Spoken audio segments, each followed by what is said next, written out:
வணக்கம். இது காலை நேர பிரதான செய்தி அறிக்கை. விரிவான செய்திகளுக்கு செல்ல முன்னதாக முதலில் தலைப்புச் செய்திகள். குற்றவாளிகளை பிடிக்க தற்போதுள்ள சட்ட கட்டமைப்பு போதாது.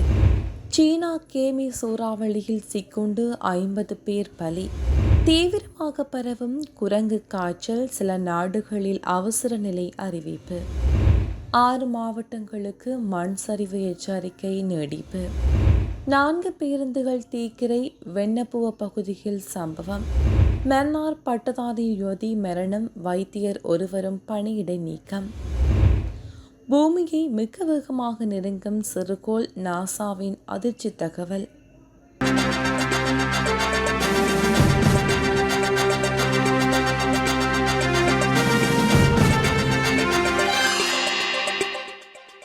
குற்றவாளிகளை பிடிப்பதற்கு நாட்டில் தற்போதுள்ள சட்ட கட்டமைப்பு போதாது என ஜனாதிபதி ரணில் விக்ரமசிங்க தெரிவித்துள்ளார். கொழும்பில் சமூக வலைத்தளங்களில் எழுப்பப்படும் கேள்விகளுக்கு பதிலளிக்கும் நிகழ்ச்சியொன்றில் கலந்து கொண்ட போது அவர் இதனை தெரிவித்துள்ளார். இதேவேளை மேலதிகமாக இருக்கின்ற அரச பணியாளர்களுக்கு பாதிப்பு ஏற்படாத வகையில் வேலை திட்டம் ஒன்று முன்னெடுக்கப்பட வேண்டும் எனவும் அவர் குறிப்பிட்டுள்ளார். நாட்டில் அரசு துறையில் தேவைக்கு அதிகமான ஊழியர்கள் இருக்கிறார்கள். அவர்களை தொழிலிருந்து அகற்றினால் அவர்களுக்கு வருமானம், பாதுகாப்பு இல்லாமல் போய்விடும். பங்களாதேஷில் நடந்ததை போல் போராட்டங்களை முன்னெடுப்பார்கள். அப்படி ஒரு நிலைமை ஏற்படக்கூடாது. அவர்களையும் உள்வாங்கிக் கொண்டு நாம் பயணிக்க வேண்டும். அதற்கான வேலை திட்டம் ஒன்று முன்னெடுக்கப்படும் என அவர் தெரிவித்துள்ளார். தேர்தல் பிரச்சார செலவு வரம்பை மீறும் ஜனாதிபதி வேட்பாளர்களுக்கு எதிராக சட்ட நடவடிக்கை எடுக்கப்படும் என தேர்தல்கள் ஆணைக்குழு அறிவித்துள்ளது. அத்துடன் எந்தவொரு விதிமுறைகளையும் காவல்துறையினருக்கு அறிவிப்பதற்கான உரிமை பொதுமக்களுக்கு உள்ளதாகவும் தேர்தல் ஆணையாளர் நாயகம் சமன் ஸ்ரீ ரத்நாயக்க வலியுறுத்தியுள்ளார். எதிர்வரும் ஜனாதிபதி தேர்தலில் போட்டியிடும் வேட்பாளர் ஒருவர் தேர்தல் பிரச்சார நடவடிக்கைகளுக்காக வாக்காளர் ஒருவருக்கு அதிகபட்சமாக 109 ரூபாயை மாத்திரம் செலவிட வேண்டும் என அறிவித்து நேற்றிரவு அதிவிசேட வர்த்தமானி வெளியானது. மொத்த செலவினத்தில் 60% நேரடியாக ஜனாதிபதி வேட்பாளர் ஒருவர் செலவிட முடியும் எனவும், எஞ்சியுள்ள 40% வேட்பாளரின் அரசியல் கட்சி அல்லது குழுக்களுக்கு ஒதுக்கீடு செய்ய முடியும் எனவும் இந்த அறிவிப்பில் வெளியிடப்பட்டுள்ளது. இந்த வருடத்தில் முதல் அரையாண்டில் 119.2 பில்லியன் ரூபாய் லாபத்தை ஈட்டியுள்ளதாக இலங்கை மின்சார சபை தெரிவித்துள்ளது. அத்துடன் கடந்த வருடத்தில் இதே காலப்பகுதியில் பெற்ற 20.65 பில்லியன் ரூபாயுடன் ஒப்பிடுகையில் இந்த வருடத்தில் ஜூன் மாதம் வரையான காலப்பகுதியில் 34.53 பில்லியன் ரூபாய் லாபம் ஈட்டப்பட்டுள்ளதாக குறிப்பிடப்படுகிறது. இலங்கையில் எல்டிஎல் ஹோல்டிங்ஸ் நிறுவனங்களுக்கு இந்தியாவின் பெட்ரோனெக்ஸ் எல்என்ஜி நிறுவனத்திற்கும் இடையே நேற்று புரிந்துணர்வு ஒப்பந்தம் ஒன்று கைச்சாத்திடப்பட்டுள்ளது.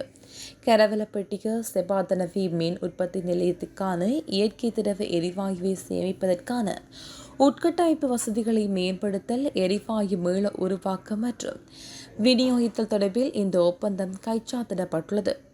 மின்சக்தி மற்றும் பலசக்தி அமைச்சர் கஞ்சன விஜயசேகர மற்றும் இலங்கைக்கான இந்திய பிரதி உயர் சாணிகர் ஆகியோரின் தலைமையில் இந்த நிகழ்வு இடம்பெற்றுள்ளது. வெண்ணப்புவ பகுதியில் 4 பேருந்துகளுக்கு தீ வைக்கப்பட்டுள்ளதாக வெண்ணப்புவ காவல்துறையினர் தெரிவிக்கின்றனர். பழுதுபார்க்கும் நிலையம் ஒன்றில் நிறுத்தி வைக்கப்பட்டிருந்த 4 பேருந்துகளே இவ்வாறு தீக்கிரையாக்கப்பட்டுள்ளது. சம்பவத்தின் 4 பேருந்துகளும் தீக்கிரையாகியுள்ளதாகவும் தெரிவிக்கப்படுகிறது. இது தொடர்பில் பழுதுபார்க்கும் நிலையத்திற்கு அருகே இருந்த சிசிடிவி கேமராவை சோதனையிட்ட போது நபரொருவர் குறித்த பேருந்துகளுக்கு தீ வைத்துள்ளமை கண்டறியப்படுகிறது. இந்த சம்பவத்தினால் சுமார் 3 கோடி ரூபாய் சேதம் ஏற்பட்டுள்ளதாக காவல்துறையினர் தெரிவிக்கின்றனர். தீவிரமாக பரவி வரும் குரங்கு காய்ச்சலினால் சில நாடுகளில் அவசர நிலைமை அறிவிக்கப்பட்டுள்ளது. இந்த வருடத்தில் மாத்திரம் காங்கோ நாட்டில் 16,700 குரங்கு காய்ச்சல் தொற்றாளர்கள் அடையாளம் காணப்பட்டதுடன் 570க்கு அதிகமானோர் பலியாகியுள்ளனர். 2022ஆம் ஆண்டு டிசம்பர் மாதம் குரங்கு காய்ச்சல் நோய் தொற்றை தேசிய அச்சுறுத்தலாக காங்கோ அரசு அறிவித்தது. அதனைத் தொடர்ந்து அதிகரித்து வந்த நோய் சம்பவங்களை கையாள்வதற்காக 2023ஆம் ஆண்டு பிப்ரவரி மாதத்தில் நிர்வகிப்பு அமைப்பு ஒன்றை அந்நாடு அமைத்தது. ஆப்பிரிக்க நாடுகளில் குரங்கு காய்ச்சலால் பாதிக்கப்பட்டு இதுவரையில் 18,737 பேர் பாதிக்கப்பட்டுள்ளதாக ஆப்பிரிக்க சுகாதார ஒன்றிய ஸ்தாபனம் தெரிவித்துள்ளது. இந்த நிலையில் காங்கோ உள்ளிட்ட சில ஆப்பிரிக்க நாடுகளில் அரச நிலை அறிவிக்கப்பட்டுள்ளதாகவும் தெரிவிக்கப்படுகிறது. இதேவேளை ஸ்வீடனில் குரங்கு காய்ச்சல் தொற்றுடன் நபரொருவர் அடையாளம் காணப்பட்டதைத் தொடர்ந்து உயர் சுகாதார ஸ்தாபனம் குரங்கு காய்ச்சல் தொற்றுக்கான எச்சரிப்பு நிலையத்தை உயர்த்தியுள்ளது. ஆப்பிரிக்காவுக்கு அப்பால் குரங்கு காய்ச்சல் தொற்று ஏற்பட்டிருக்கும் முதல் நாடு ஸ்வீடன் என்று ஐரோப்பிய நோய் தடுப்பு கட்டுப்பாட்டு நிலையம் தெரிவித்துள்ளது.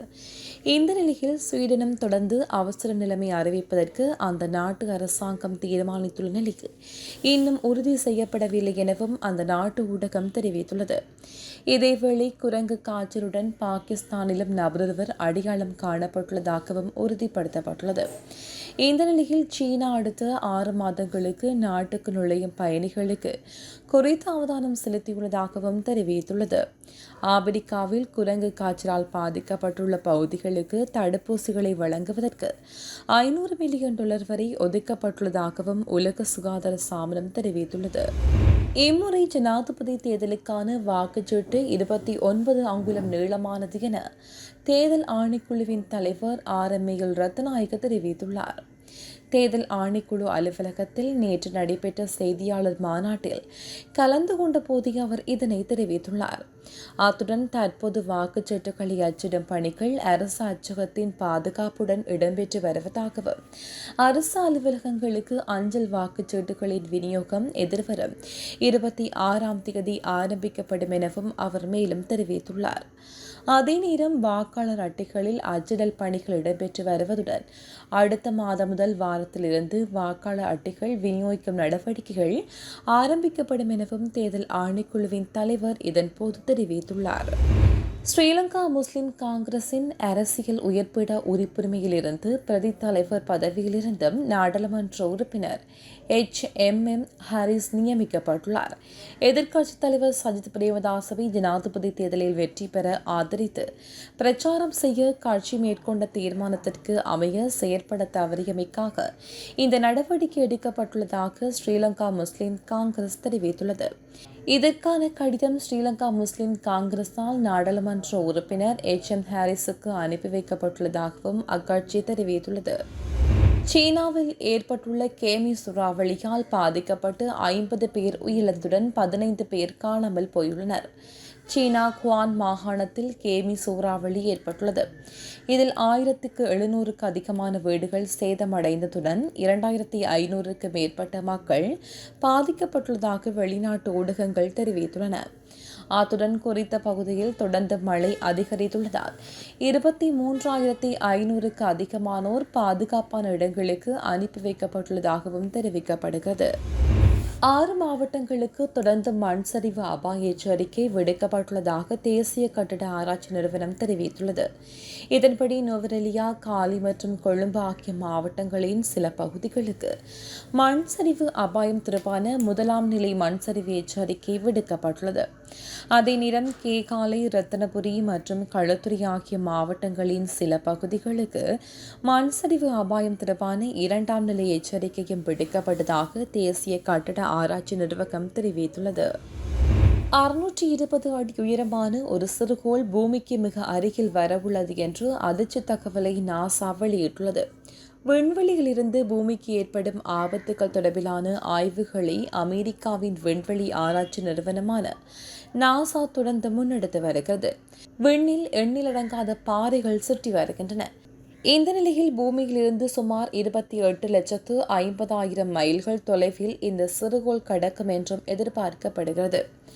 ஒரு மணித்தியாலத்திற்கு 24,779 மைல் வேகத்தில் பயணித்து வரும் இந்த சிறுகோள் நிலவை விட 3 மடங்கு தொலைவில் இருந்தாலும் ஒப்பீட்டளவில் பூமிக்கு மிக நெருக்கத்தில் வர உள்ளது. இந்த நிலையில் குறித்த சிறுகோளை நாசா உன்னிப்பாக கவனித்து வருவதாகவும் தெரிவிக்கப்படுகிறது. மன்னார் மாவட்ட பொது வைத்தியசாலையில் சிகிச்சைக்காக அனுமதிக்கப்பட்ட நிலையில் மரியராஜ் சிந்துஜா என்ற பெண் உயிரிழந்த சம்பவம் தொடர்பில் வைத்தியர் ஒருவரை பணியிடை நீக்கம் செய்வதற்கு நடவடிக்கை எடுக்கப்பட்டுள்ளது. இது தொடர்பான கடிதம் ஒன்று மத்திய சுகாதார அமைச்சினால் தயாரிக்கப்படுகிறதாகவும் தெரிவிக்கப்படுகிறது. அண்மையில் குழந்தையை பிரசவித்த 27 வயதான மரியராஜ் செந்துஜா என்ற பட்டதாரி பெண் அதிக குருதிப்போக்கு காரணமாக கடந்த மாதம் 28ஆம் தேதி மன்னார் பொது வைத்தியசாலையில் அனுமதிக்கப்பட்ட பின்னர் உயிரிழந்தார். எவ்வாறாயினும் அந்த சந்தர்ப்பத்தில் அங்கிருந்த வைத்தியர்கள் அவருக்கு உரிய முறையில் சிகிச்சை அளிக்கவில்லை எனவும் வைத்தியர்களின் அசமந்த போக்கின் காரணமாகவே அவர் உயிரிழந்ததாகவும் குற்றம் சாட்டப்பட்டுள்ளது. இந்த நிலையில் குறித்த சம்பவம் தொடர்பான விசாரணைக்கு அமைய 4 பேர் பணியிடை நீக்கம் செய்யப்பட்டுள்ளனர். 2 தாதியர்களுக்கும் 2 குடும்பநல சுகாதார உத்தியோகஸ்தர்களுக்கும் இவ்வாறு பணியிடை நீக்கம் வழங்கப்பட்டுள்ளது. இந்த நிலையில் குறித்த சம்பவம் தொடர்பில் வைத்தியர் ஒருவருக்கு பணியிடை நீக்கம் வழங்குவதற்கு நடவடிக்கை எடுக்கப்பட்டுள்ளதாக வடமாகாண சுகாதார சேவைகள் பணிப்பாளர் நாயகம் தெரிவித்துள்ளார். எனினும் இதுவரையில் குறித்த கடிதம் மன்னார் மாவட்ட பொது வைத்தியசாலையை சென்றடையவில்லை என வைத்தியசாலை தகவல்கள் தெரிவிக்கின்றன. வெனிசுலா நாட்டைச் சேர்ந்த டெனிலா லாரியஸ் என்ற தடகள வீராங்கனை உயிரிழந்ததாக சர்வதேச ஊடகங்கள் செய்தி வெளியிட்டுள்ளது. உணவு உட்கொண்ட போது ஏற்பட்ட திடீர் மூச்சு திணறல் காரணமாக அவர் உயிரிழந்ததாக தெரிவிக்கப்படுகிறது. வெனிசுலா நாட்டைச் சேர்ந்த இவர் 5 முறை ஒலிம்பிக் போட்டிகளில் பங்கேற்றுள்ளமை குறிப்பிடத்தக்கது. ஜப்பான் ஷின் சிடோசா விமான நிலையத்தில் உள்ள கத்தரிக்கோல் ஒன்று காணாமல் போனதால் அனைத்து பாதுகாப்பு நடவடிக்கைகளும் தற்காலிகமாக நிறுத்தப்பட்டன. சுமார் 200 விதமான சேவைகள் தாமதம் அடைந்துள்ளதுடன் ஏறக்குறைய 35 விமான சேவைகள் ரத்து செய்யப்பட்டதாக வெளிநாட்டு ஊடகங்கள் தெரிவிக்கின்றன. இதனால் நூற்றுக்கணக்கான பயணிகள் பாதிக்கப்பட்டுள்ளதாக தெரிவிக்கப்படுகிறது. சிங்கப்பூர் நேரப்படி கடந்த 17ஆம் தேதி காலை 9 மணிக்கு கத்தரிக்கோல் ஒன்று காணாமல் போயுள்ளது. இதனைத் தொடர்ந்து பயணிகள் மீண்டும் சோதனைக்கு உட்படுத்தப்பட்டனர். இந்த நிலையில் காணாமல் போன கத்தரிக்கோல் நேற்று கண்டுபிடிக்கப்பட்டதாக வெளிநாட்டு ஊடகங்கள் செய்தி வெளியிட்டுள்ளது. சின்ன சேனலுக்கு எதாக இருந்தாலும் அது கொஞ்சம் ஆதரவு கொடுங்க. உங்கள் பொண்ணான கையை கொண்டு அந்த பெல்லில் தட்டிடுங்க. அவங்களுக்கு சப்ஸ்கிரைபர் 5-10 ஏறுனா அவங்க மனசு சந்தோஷப்படும். அவங்க வீடியோவும் பாருங்கள்.